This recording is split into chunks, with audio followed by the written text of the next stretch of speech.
And they'll check out trees like that periodically during the winter. Sometimes they'll climb trees. Here you can see tracks coming up. Fish will climb the tree, then jump down. When a porcupine is up in a tree foraging, fishers will climb the tree to try to get the porcupine. So, and if they don't catch it, then they come back down and jump away. Now, porcupines aren't dumb. When they're up in trees, it's not real wise to sit yourself facing the trunk. Porcupines in trees face away from the trunk. So a fisher coming up the tree is faced with what? A tail, okay? On horizontal limbs, when they're out foraging and those hemlocks and white pines with the horizontal limbs, they always face out with the tail back. Now they have to turn around and go down the tree at some point. You know, they go out to the trees in the evening, they come back in the morning. But when they're out foraging, or if they spend a whole day in a tree, they always are up the trees with their faces away. And that's protection from fishers. Because if they weren't, fishers could go up the trees. Now, what do they do when they find a porcupine on the ground?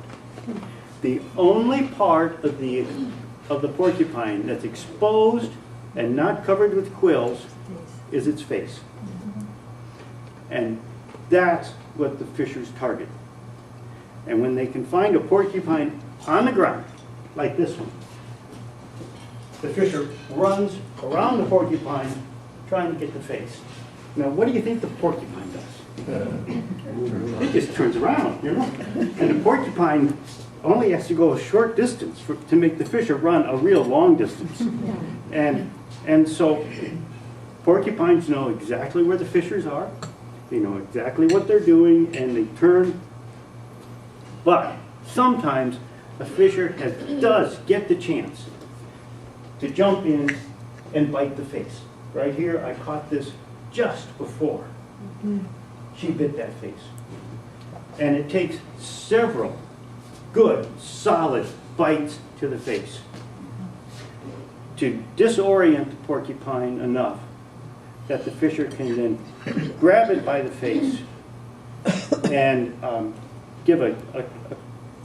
hold it by the face and have enough blood loss, or possibly turn it over and bite the belly or the neck. But most of the time it's blood loss that comes from, at least my understanding from watching, it comes from just the blood loss and the repeated biting to the face that ultimately makes the porcupine such that the fisher can turn it over and start eating at the belly. And they eat it from the belly where there are no quills, and when they're done, there'll be a porcupine skin on the ground with the quills face down. And that's how they do it. Now, it's not easy. It often takes a half hour, 45 minutes for a fisher to get enough bites to the porcupine's face. Here, this is a kill I found in the forest. Okay, here's the dead porcupine over here. It's clear that the porcupine tried to get its face right in this area of the tree as well as it could. Because if it can get its face into the, between the roots of a tree or up against a rock or up against the log, then it's safe. The fisher can't kill it. The fisher can't get to its face. But I could also see the claw marks on the tree where the fisher climbed the tree and came down head first, and was able to, this little crotch here was not big enough, or it was too big actually, and the fisher could come down and could force the porcupine back away from the tree and then work it circling again to get the bites to the face. The whole area was littered with spots of blood and urine and quills. But the fisher finally got the porcupine. And the porcupine is a week or two of food. Snowshoe hare is one meal, one day. Porcupine is a couple of weeks of food.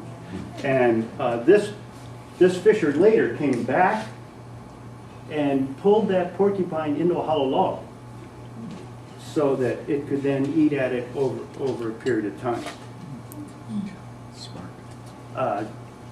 Trapping fishers is done with a cage trap.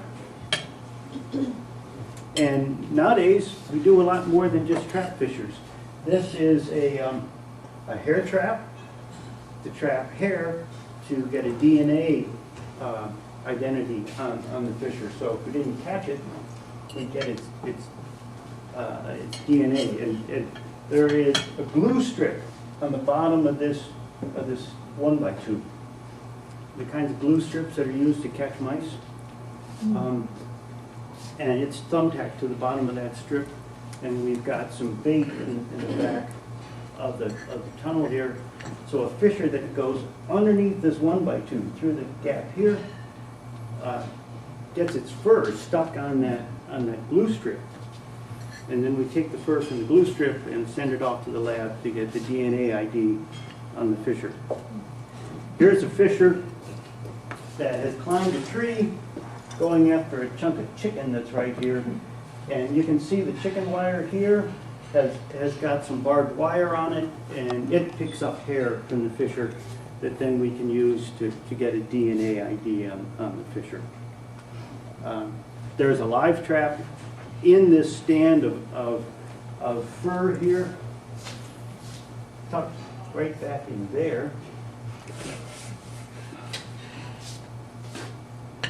And here's a fisher in the trap ready to be drugged. The dog, by the way, helped by hauling the fishers out of the woods when I needed that. She also hauled the traps into the woods.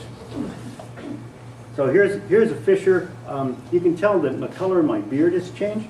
But here's a fisher that's drugged and being handled.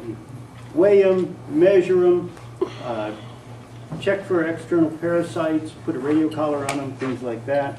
Are the daylight hours getting shorter there, Roger? As I'm getting older? Yeah. And when you let them go, they really go. And here's that dog again hauling traps. She hauled a lot of gear for me.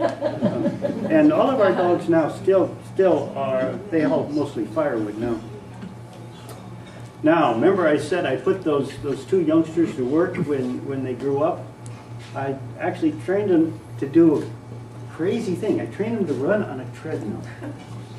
And then I had the treadmill inside an environmental room in a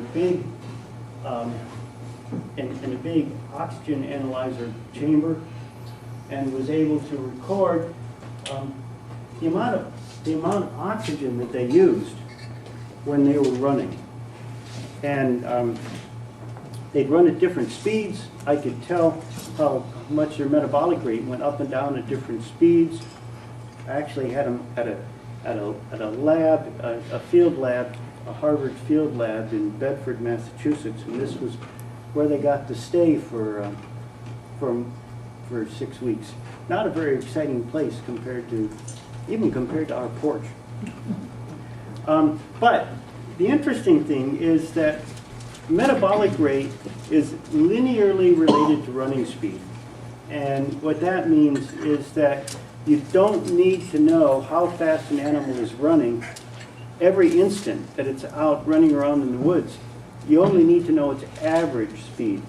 So if you know how far it runs, and you know how long it took it to run that far, you have its average speed, you can calculate its metabolic rate for that period, and then you know how much it has to eat in order to replace the energy expended. And so I spent a lot of time tracking fishers then, and I still spend time now tracking fishers. I was able to show that the fishers in Upper Peninsula, Michigan were on a positive energy budget, which is consistent with also the fact that from the 70s through the 90s, their population was growing. So, that's it on fishers. And I haven't talked about martins or otters or wolverines, but I'm happy to entertain any questions that you might have. So, that's it. Time for questions, if there are any. Yes? I'm in an area south of Ely where we've always had lots of pine barrens on the Sand Greenwood Lake area, and the last 2 years, hardly any evidence of martins. I mean, no tracks or sighting. Is there something going on? Disease or? Not that I know of. Populations normally go up and down from year to year, and martins also prey heavily on snowshoe hares when they're available. And I don't know what's been going on with the snowshoe hare population. Seems to be plenty of them around. There seems to be plenty of them around, but I don't know if that's the case everywhere. I don't know if there's anything specific. John Erb with the Minnesota DNR has got a big research project, one down by Isabella, another over by Grand Rapids, and he's been catching more martins than fishers in both places. So that's what I know.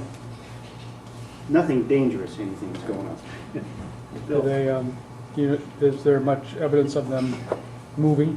I mean, either dispersal of young or when food supplies are low, do they pack it up and go any distances?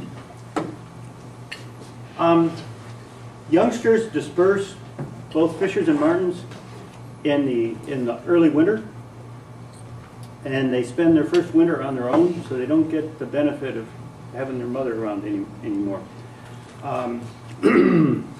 They can disperse as far as 50 kilometers or even 50 miles or more, but usually they don't.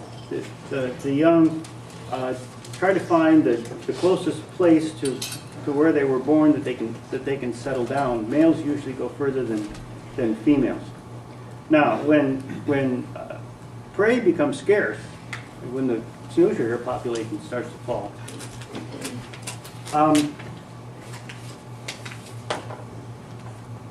sometimes an established resident adult will leave and go someplace else. Usually they don't, for a couple reasons. One is an adult fisher, or martin, or wolverine, whatever, knows its home range.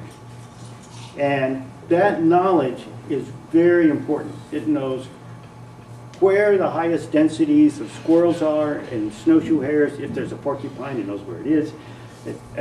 And it knows how to hunt in those areas where the prey are dense. And it's learned that, this patch right here is good if I come in from the east side and work along that log, and that knowledge is important. And so to abandon a site and go someplace else where there may or may not be more snowshoe hares, and if there are snowshoe hares, there's likely to be another fisher or martin or whatever. That's just really chancy. So they will usually stay where they are, even though it sometimes means poor nutrition and sometimes means starving.